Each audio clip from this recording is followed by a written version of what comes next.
assurance of human rights, and that Afghan soil should not be used for terrorism, and neighbors are the most worried about that.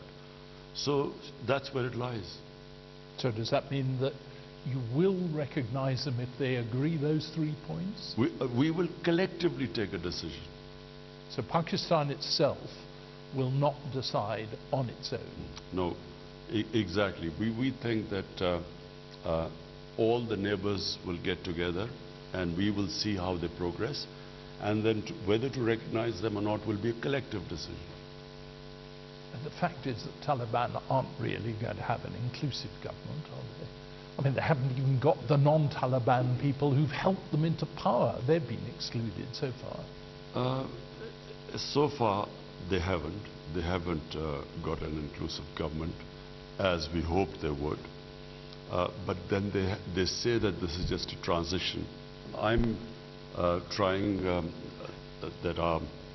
that we should speak to them and ensure that they do have an inclusive government, because there will not be any long-term sustainable peace or stability in Afghanistan unless all the factions, all the ethnic groups are represented.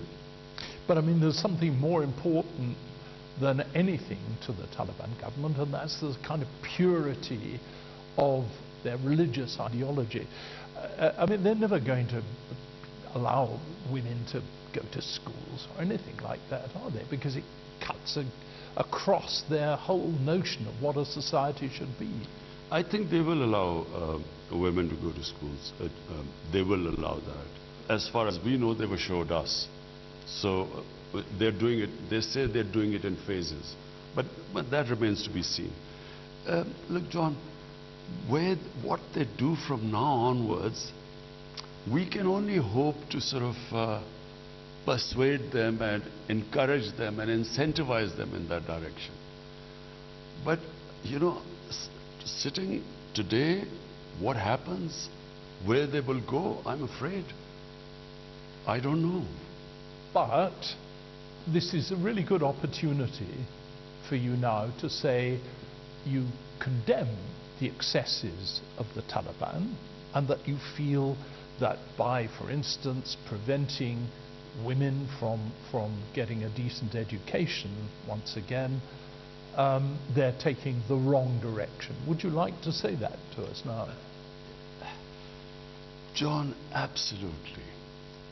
Our religion, if anyone has, any idea of what our religion was, it was a liberation of women.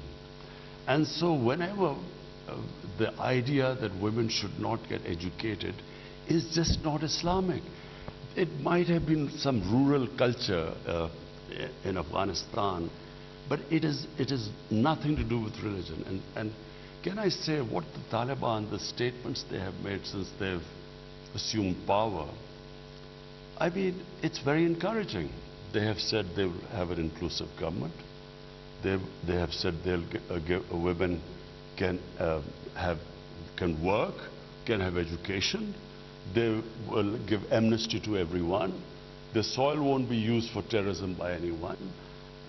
You know, these are encouraging statements. So you're approving the way the Taliban are operating?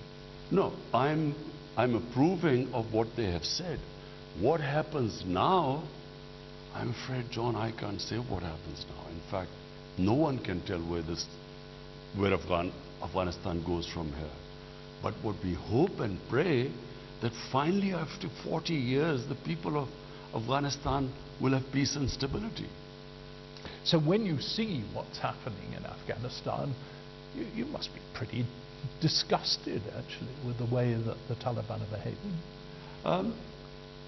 I think, John, what we should hope for and try for is to make them go into that direction. And in the statements they've made. And secondly, you know, Afghans are very strong people. Their women are very strong. I feel give them time and they will assert their rights. How much time? Years? A year, 2 years, 3 years. At the 3 moment, years. but at the moment, John, it's just too early to say anything, because it's just barely been a month. After 20 years of civil war, they have come back into power. I think it's just a month, 2 months. In a short period of time, we will know the direction they are going. Well, I think we know it now. I don't know. I'm an optimist.